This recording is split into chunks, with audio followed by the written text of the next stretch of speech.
yung rigger po natin pumunta po sa kabilang area. At nag-rescue po doon kasi kulang-kulang po yung mga rigger ngayong gabi.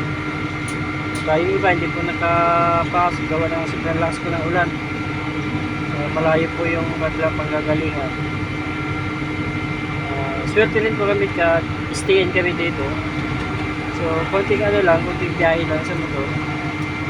Yung iba kasi mga taga-kabilang bayan, uwi po sila. Kaya direct po sila nakapasok siguro ngayon kasi sobrang lakas. Halos katitigilan din po ng ulan ngayon. Pag napapasok pa sila, late na.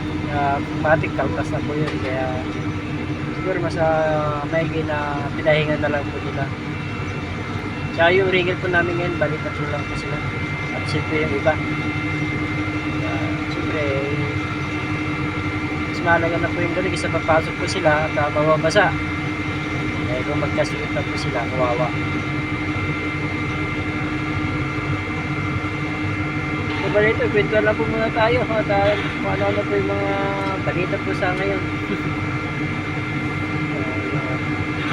Demonetize po pala yung channel natin, pati yung Google AdSense po natin ay naapektuhan na rin. So na-deactivate din po. Sa tagal po kasi hindi tayo nakapag-upload. Kaya ngayon, maghahabol po tayo ngayon.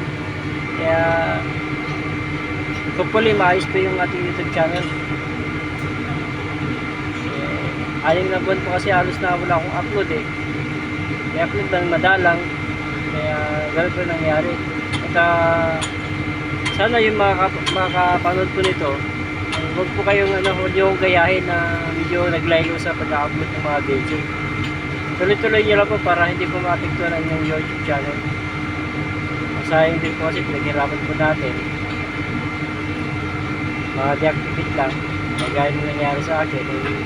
Magsilbing aral po sa amin lahat. Ano po? Tuloy-tuloy lang po kayo sa pag-upload ng mga video. Kahit na twice a week, pwede na po siguro yun. Kasi importante gumagana po yun. Yung ating algorithm.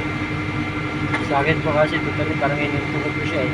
Medyo naglaylo po tayo sa pag-vlog kaya gano'n po nangyari sa YouTube channel. So, ito naghahabol po tayo ngayon. Sana hopefully maayos din po yung ating YouTube channel.